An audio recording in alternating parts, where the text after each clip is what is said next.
we got whole layered horns from the mellotron. So those are all in here, just doing their...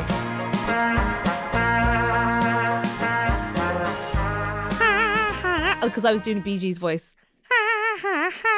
We kind of doctored it a little bit, sent it through, I think like through a Leslie type emulator to give it like a sort of wobbly old sound.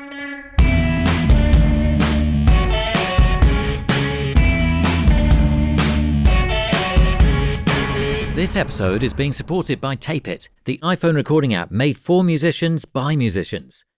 Should we do a little mini build here of the... Yeah, I could do I some think that would be omnichord great. and then throw stuff in on top. Just kind of quickly get into the song and then we can isolate things again. All right, here is omnichord. This time with a bit of phaser on it for good measure. Yeah, I need that.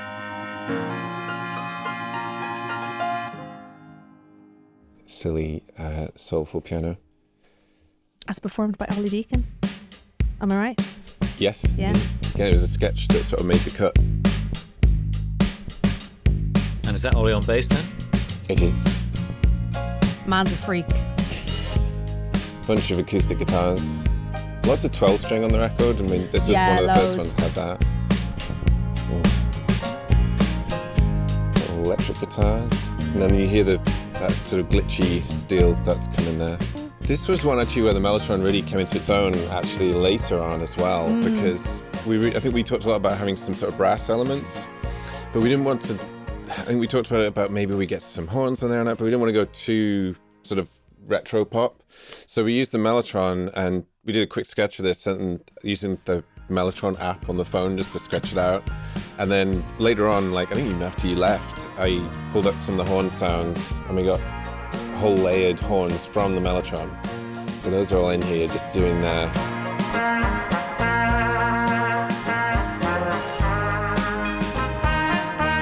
That's all buried underneath. They are super buried in particular. But yeah. There's all these little textures. And some more here. Oh, I just killed them all. And take a sexy picture of me. And mellotron strings. Oh yeah, crank them. Yeah. You haven't looked at me the same since I turned 27. Where goes my potential? Can I hear the woo woos?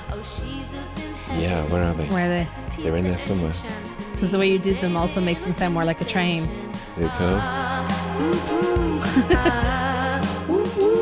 There they are. So good.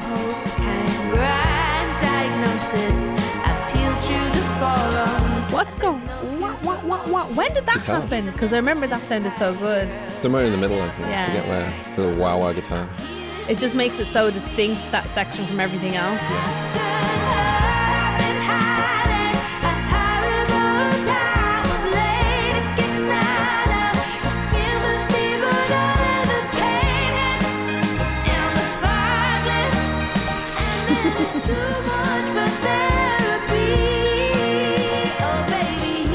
Drums on this are absolutely amazing as well. Can I hear the drums isolated for this? I'll give you a little drum slate, shall I? And it's the same drummer. Same drummer, same Morgan. mic setup as well. Like I was saying, it was kind of to keep those parallels. Different mix on them, like different balance of the microphones, but very much kind of going for like a mix of very modern, close things and then these blown out room mics.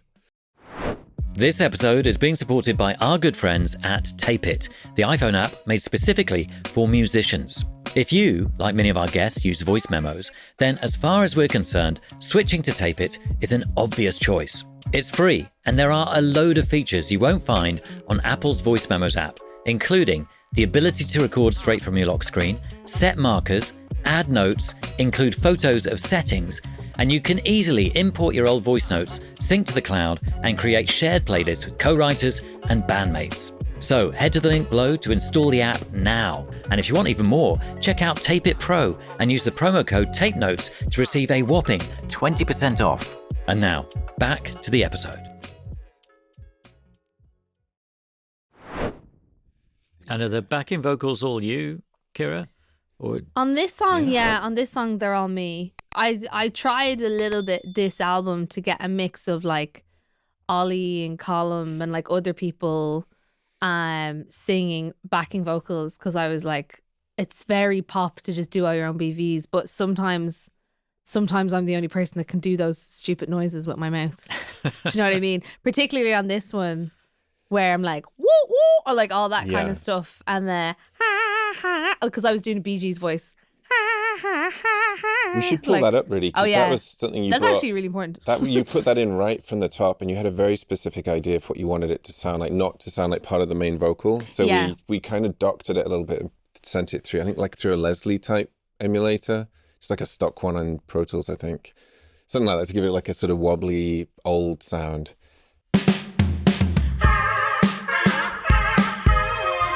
That actually took a second to get right, I think. So it just had that very particular kind of sound to it, and just to be its own little world, not part of the main vocal. And then so much later on that kind of all gets woven in with everything else.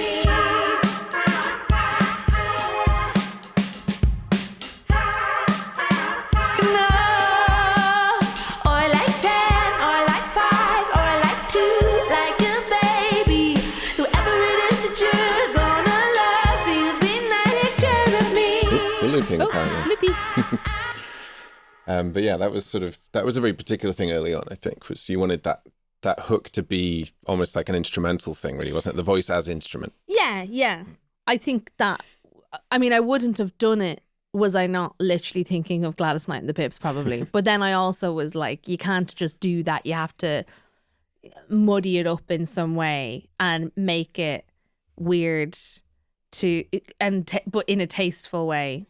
To my ear anyway, and I definitely wanted it to work like a guitar riff essentially, or like work like a horn riff or something, but imagining the Pips behind me, but the Pips are me somehow, but also they're on a big star planet, you know. It sounds like a video to me with multiple Ciaras all over the place. My dream. It's got to be done. My dream / nightmare.